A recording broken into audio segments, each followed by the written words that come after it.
From the classic movie Ice Age to scientists even trying to bring it back from the dead like Jurassic Park, the woolly mammoth has remained an extremely respected, acknowledged, and beloved ancient animal all throughout the world. However, a lot of people fail to understand or even comprehend the fact that, yes, mammoths existed. However, it's not just that they existed locally. A cousin to the woolly mammoth actually existed right here in Missouri called the Mastodon. I will show you a picture of a mastodon. It is this elephant-like animal, and it had fur or a woolly type of fur back in when it was alive, and it was alive in the Ice Age, which that fur kept it warm. So a lot of people just like to skim over the fact that, yes, they existed. However, they also existed right where you're standing, right over there in Jefferson County, Missouri.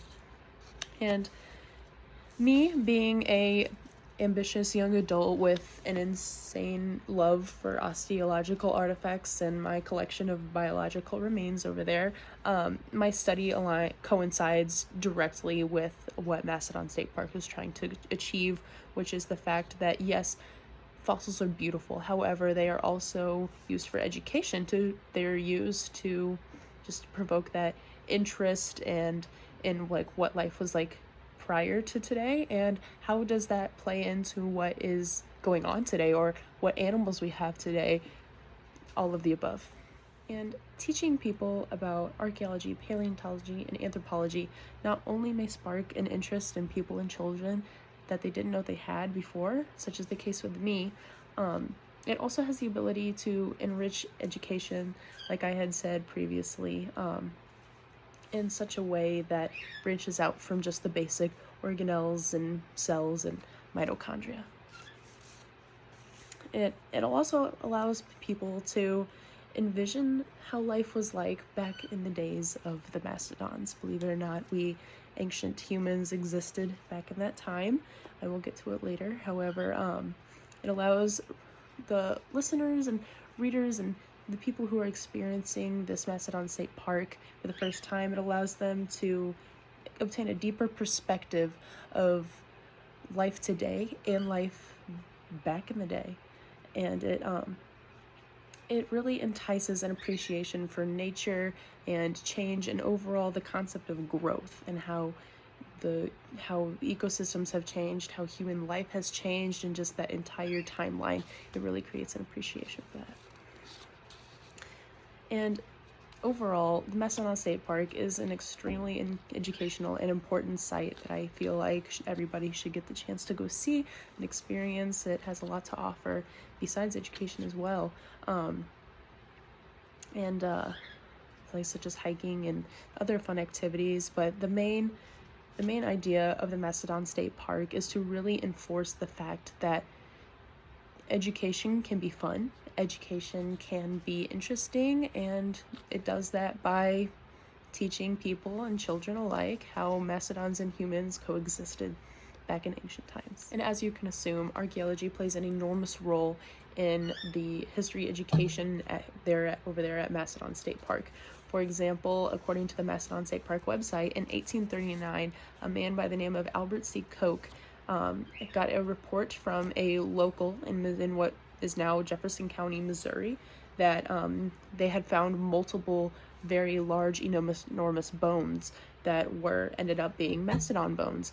However, at the time, Koch did not realize that they were mastodon bones. He thought that he had uncovered the bones of a new animal, and he actually named that animal the Missouri Leviathan, and later on went to uncover a total of 60 bones in the evacuation over there at Mastodon State Park. And post the evacuation of those bones, Albert Koch, he brought the 60 bones to a comparative anatomist by the name of Richard Owens at the British Museum in London. And that comparative anatomist, Richard, he had convinced Koch that no, these were not a new animal, they were actually that of the American mastodon. And those little tidbits of information go to show that not only does Mastodon State Park enforce the education of the biology side of these fossils, but it also enforces the history behind how these fossils were found and the process in which they became known as what they are today. Paleontology goes hand in hand with archaeology, as we can figure. However, Mastodon State Park has highlighted that not only were Mastodon ancient remains found, but human remains as well, such as bones, artifacts, etc. And LifeScience.com highlights the fact that Native Americans arose in the Midwest region around 1,200 years ago, which is around the same time in which Mastodons also lived in the Missouri and Midwest area. Mastodon State Park website also highlights the fact that not only were Mastodon bones found, but ancient human bones were found as well, and it is believed that ancient humans had gone around and hunted and used the Mastodon material for resources such as food, clothing, etc. And the paleontology of Mastodon State Park goes to prove how the existence of humans was prevalent in the regions due to the excavation of the human bones as well as Mastodon bones. And as previously stated, the notations converge to enforce the idea that early humans and Mastodons also existed in the same time frame, and that they weren't one after the other, that they actually coexisted with each other, interacted with each other, and used each other for food, resources, or in the Mastodon's case, trampled early humans in fear of being killed and eaten. According to LifeScience.com, once again, humans have lived among Mastodons even prior to the Mastodon State Park excavation by Koch in 1839, with evidence in Florida where bones and artifacts were found in the same areas, and those bones and artifacts both dated back to around 13,000 years ago.